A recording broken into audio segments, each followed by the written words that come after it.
Hey guys, tonight we slip into something uncomfortable. The twisted bells and broken grin of a medieval court jester. Not the Netflix kind with clever quips and accidental wisdom. No, this is the real thing. Bleeding feet, bruised ego, jokes that can get you whipped, jailed, or decapitated depending on the Duke's mood and digestion. Welcome to the life of the only man in the room allowed to speak the truth, just not too well. You were born wrong. Not monstrous, but wrong enough to draw glances in church. One leg shorter, one eye lazier, or maybe just the kind of face that made priests assume your soul came out crooked. The midwife chuckled when she saw you. Your mother cried. Your father left. That's how your fate was sealed. Not noble enough to be useful. Not strong enough to swing a hoe. But just grotesque or peculiar enough to make others feel better about themselves. Congratulations. You're now part of medieval social infrastructure, right between the pig boy and the leper. A professional deformity. You learned young that laughter could buy mercy. Mimic a drunk monk slurring Latin, and the villagers gave you bread instead of bruises. Poke fun at the Reeves limp, and suddenly you weren't the freak, you were the entertainment. You danced, barked, fell into pig shit, and called it art. Not because you wanted to, but because it was survival. Your childhood toys? A dented tin cup, and whatever dead animal part the butcher's kid threw at you. Your playground? A muddy ditch behind the tavern. Your dreams? Mostly involved food and fewer stones. You weren't raised, you were endured. Then one day, a nobleman, fat, flushed, and halfway through his third wife, sees you mocking the bishop's nasal chant at a market festival. He laughs until his nose bleeds. He buys you for a chicken and a pair of boots. No one asks if you want to go. You don't say goodbye. You're property now. At the manor, they clean you just enough to make you presentable. They give you a costume that smells like it came from a dead puppet. They rename you something charming, like Fiddle Stump or Lord Noodle. You're not a person. You're an accessory to other people's boredom. Your job? Survive by absurdity. Dance for drunk nights. Mock widows at banquets. Say what no one else can say, but only if they laugh. Never if they think. And if you ever fail to be funny, let's just say the last jester was found floating in the moat with bells still jingling. Welcome to court life, little fool. You don't serve God or justice or glory. You serve one thing and one thing only: laughter. And in a world this broken, that makes you either a genius or a dead man in makeup. Your training begins immediately. And by training, we mean humiliation with structure.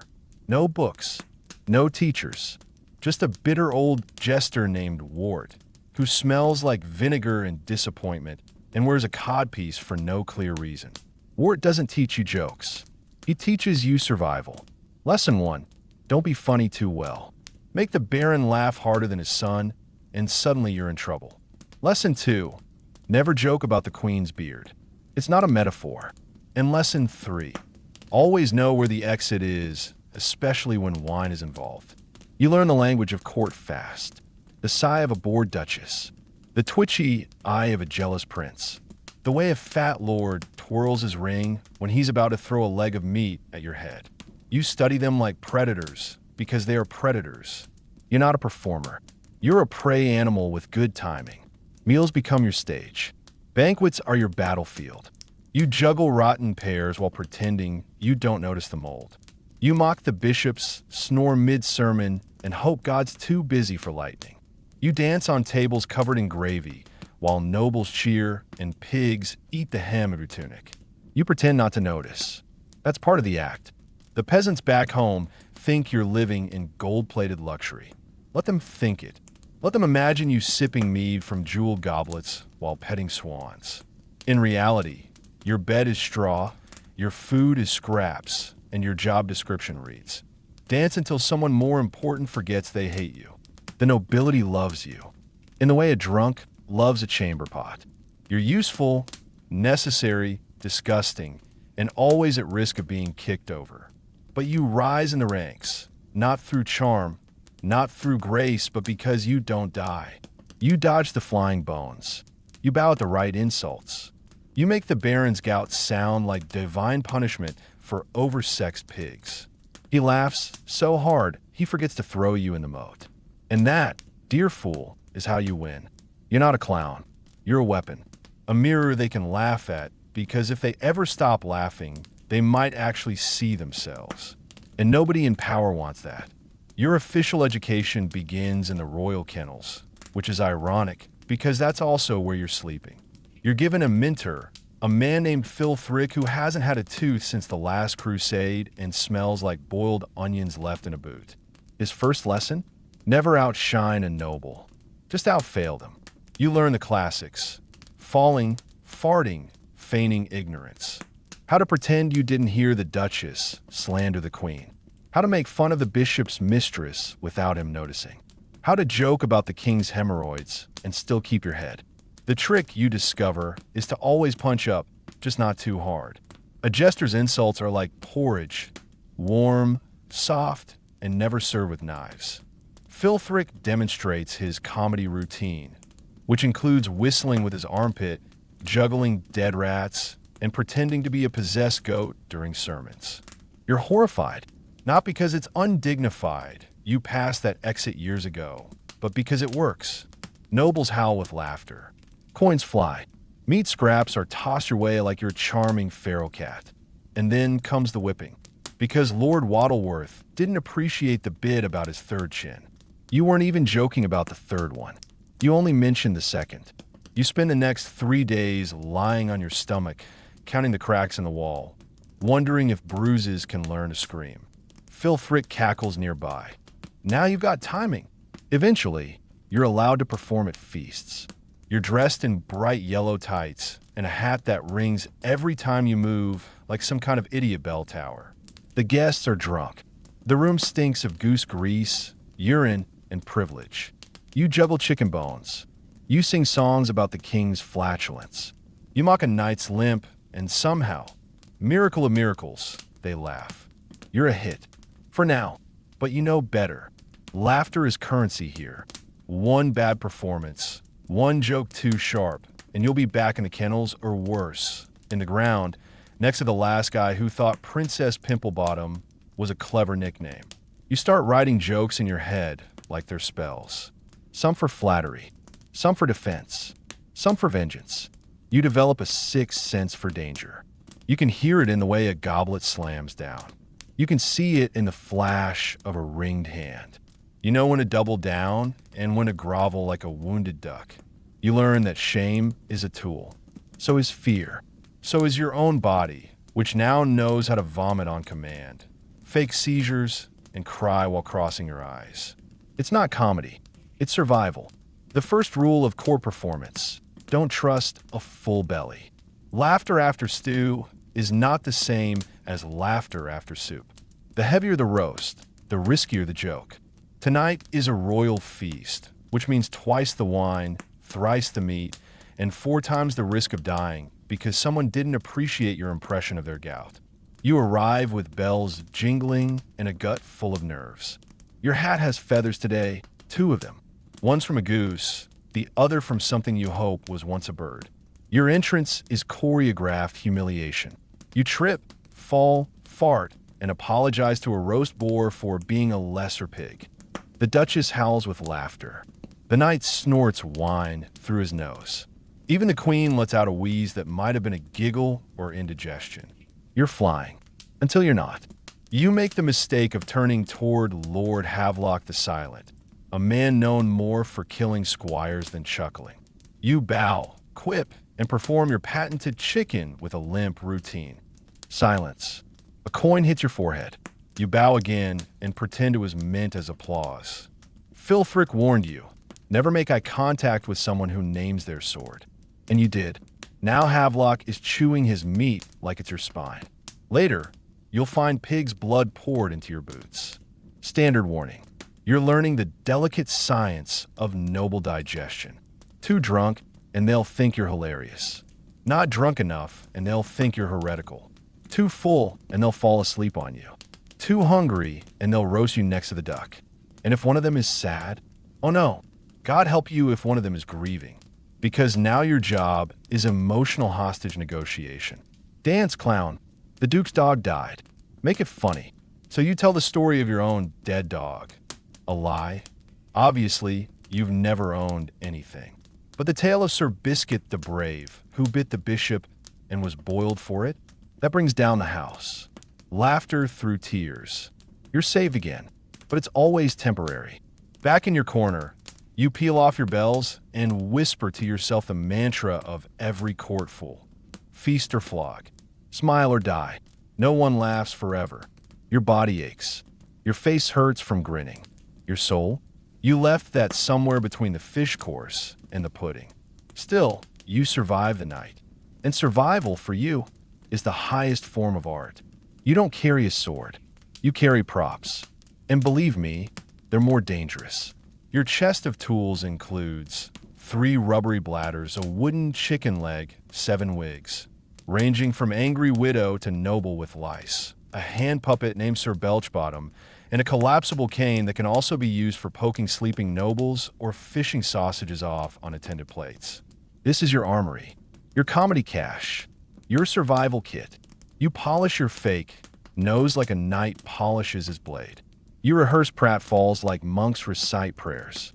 You can fake a sneeze so violent it clears a room faster than the plague. And then there's the makeup. Each morning you paint your face like a battlefield. White chalk for innocent idiocy, red dots for controlled hysteria, black around the eyes for mild possession. It's not just costume, it's camouflage. It hides the fear, the rage, the very real possibility that today you might be flayed alive for a joke about the Queen's ferret. You master impressions. You can mimic the bishop's snort, the steward's limp, the king's burp. And you do, frequently, just never when they're sober. The fool doesn't just juggle objects. He juggles people. Ego, envy, grief, horniness, constipation. You learn to read all of it on their faces. That tight smile from the Viscount? He's angry. The sudden interest from the Baroness? She's bored and considering making you her pet project. Again, Phil Thrick calls it reading the room. You call it dodging beheadings. You have secret weapons, too. Your limp is fake, but nobles love a cripple who makes them laugh. Your stutter? Optional. You deploy it like a dagger when things get tense. Nothing defuses aristocratic rage like a man who can't quite pronounce syphilis while tap dancing on a pudding tray. Your puppet, Sir Belchbottom, is your lawyer. When a joke goes too far, he takes the blame. You slap him, scold him, make him apologize in a shrill voice. Nobles adore it. They laugh, not realizing you just insulted their lineage, compared their hair to moldy hay, and implied their daughter looks like a shaved turnip. And they say you're talentless. No, my friend, you're a one-man theater, a psychiatrist in tights, a therapist with a slapstick, a diplomat with a fake boil glued to his cheek. Your tools don't draw blood. They draw laughter, which in this place is the only thing stronger than steel. Your hat has bells on it. They jingle when you breathe, when you walk, when you contemplate your terrible life choices. It's a humiliation device, really. A constant reminder to the entire court that your thoughts should never be taken seriously, because they sound like a cat toy. But what they don't know is that the bells serve a purpose. They drown out whispers. The nobles think you're deaf to secrets, distracted by your own noise. In reality, you hear everything. Who's poisoning who? Who's bankrupt? Who's pregnant and shouldn't be? You're a gossip sponge in yellow tights. You walk the palace like a joke with legs, but your brain is an archive of sin. You know which knight can't read, which noble is cheating at dice, which lady-in-waiting has been waiting a little too closely to the stable boys. You could destroy marriages with a single sentence, start wars with a well-timed rhyme, but you don't, because that would be funny once and dead forever. So you bide your time. Phil Thrick used to say, a jester who knows too much either becomes indispensable or very suddenly disposable. He said this while hiding under a table, bleeding from the ear, after suggesting the Queen resembled a particularly unfriendly goose. There are perks to being underestimated. They let you in places no one else is allowed. The royal nursery, the bedchambers, the dungeons. You once performed for a man being flayed alive. He laughed so hard he passed out. The court sees you as furniture with feelings. They tell you things they wouldn't tell their confessor. Because you're safe. What's a fool going to do? Write a book? So you nod. You bow. You offer witty advice wrapped in fart jokes. And you remember. Because memory is your real weapon. One day, when the tides turn, you'll know exactly where the bodies are buried. Mostly because you helped dig the holes while singing a limerick about the bishop's gout. They think the bells mean you're harmless. They don't realize they're just the sound of your mind sharpening its teeth. Eventually, it happens. The moment every jester dreads and dreams of. The king laughs at one of your jokes so hard he nearly aspirates a quail bone and declares you his most loyal advisor. Everyone else in the hall chuckles along, like this is just another gag. But you see it in their eyes, panic, because you, the fool, have been noticed, truly noticed, which is exactly how men start dying around here. You're suddenly invited to councils, not as a participant, God forbid, but as a source of levity. They say this while sipping wine laced with suspicion, pretending you don't understand Latin. You do. You sit by the fire as generals plot campaigns and ministers whisper about grain shortages.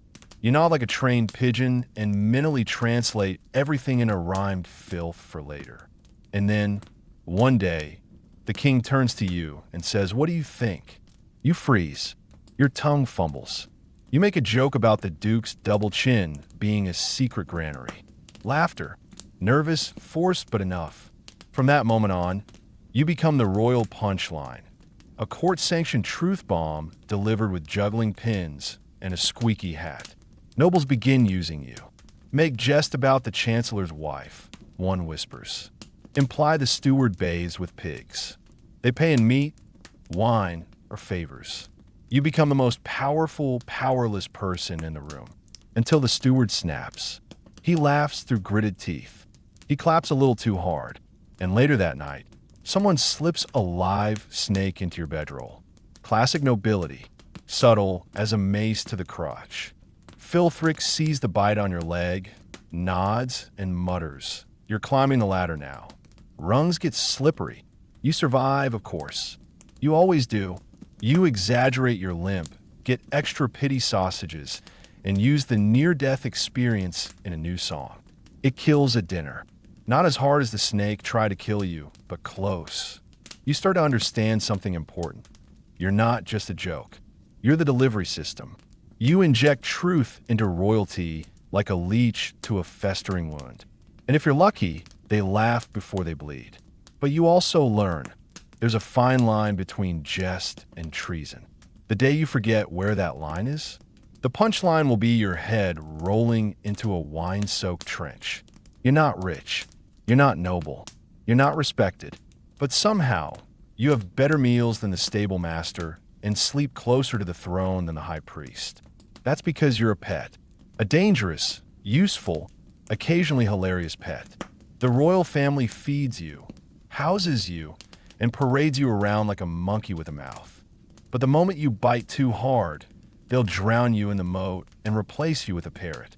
You eat roast duck one day, rat stew the next. You sleep in velvet-lined chairs during banquets and on straw damp with spilled ale during wars. One week, you're sent to entertain the king's bastard daughter in her tower, where she teaches you chess and existential despair. The next, you're dragged to the battlefield to cheer up knights bleeding out on the mud with one lung and half a leg. Your health? Irrelevant. You once juggled flaming sticks while sneezing blood from plague boils. The Baron said it added drama. And when you get sick, they don't send a doctor. They send a priest, just in case. Your job is to outlive the jokes. That's the baseline. You're allowed near the royal baths, but not in them. You eat at the table, but from a wooden bowl shaped like your face. Your name is carved into a throne-shaped chamber pot as a gift. The queen finds it adorable. The servants find it convenient. But here's the real twist. You begin to believe you're lucky. You see the beggars outside the walls, their faces stitched with frost and filth. You see your old village burned during a border dispute, your cousins swinging from trees like fruit the taxman didn't pick in time. You sleep indoors. You have a hat with bells. You have power, in a way. A strange, trembling power built on pretending to be the weakest one in the room. You whisper truths no one else can say, make kings snort wine through their noses, and sometimes, if you're careful, alter the course of a war with a limerick. You get hit less than the drummer boy. You bleed less than the cook. You live longer than the falconers. You are a cockroach with wit and a legal excuse to mock the general. And yet, your pain doesn't matter. Not really. If you cry, it's funny. If you scream, it's louder than the harp. If you die, well, someone fetch another fool. Try not to get one with a limp this time. You're a jester, and in a castle full of liars, sycophants, and murderers, you're the only honest voice in the room, which is why everyone wants you dead. It starts with a whisper, not yours, a barmaid's. She says the queen has been praying with the bishop more than usual. A stable boy confirms it, right before falling off a ladder in a suspiciously unconvincing way. A week later, you're asked to perform at a feast honoring the bishop's spiritual guidance. You make a joke about divine intervention and loose robes. Laughter, a little too much. Next morning, the queen glares at you like you just juggled her diary. And just like that, it's time to plan your survival. See, fools don't rebel with swords. You don't have armor or allies or the upper body strength to lift a crossbow without farting. But you do have information. You've been hiding behind your bells for years, collecting secrets like fleas. Who's in debt? Who's in love? Who talks in their sleep? Who sleeps in the wrong bed? You start testing your audience. At the next feast, you mention the steward's mysterious trip to the brothel and how it cost more than his annual salary. Nervous chuckles. No knives. Good. Then you write a bawdy play about a pig who becomes king. It's a hit. The king laughs so hard he nearly suffocates in his pudding. Everyone laughs, except the queen. You're pushing it, but now you have to, because you've already danced on the edge, and the only way down is head first. So you start weaving your jokes into prophecy. You become the fool who sees things. You hint that the treasury is low, and 3 weeks later, the guards aren't paid. You suggest the young prince enjoys practicing swordplay with his fencing instructor. By morning, the instructor has been reassigned to a distant swamp. People begin to fear your jokes, and that's when you strike. At a private supper, the nobles gather. You're brought in to lighten the mood. You walk into the room, dressed in rags, with a stick up your sleeve and ashes on your cheeks. You pretend to be a ghost. You wail about the sins of the court. You rattle off every corruption, every affair, every plot, and they laugh. Because of course they do. You're the fool. Then you kneel, dramatically, silently, and say nothing else. Just a bowed head, a heavy pause. And in that moment, when no one laughs, they realize something's changed. The jester isn't joking anymore. Later that night, someone tries to poison your wine. You knew they would. You switched cups with the court scribe. He dies doing an impression of you. You don't feel good about it, but you do feel alive. Because in a world where power hides behind banners and blessings, the only weapon a fool has is truth dressed as nonsense. And you just turned it into a dagger. You're old now.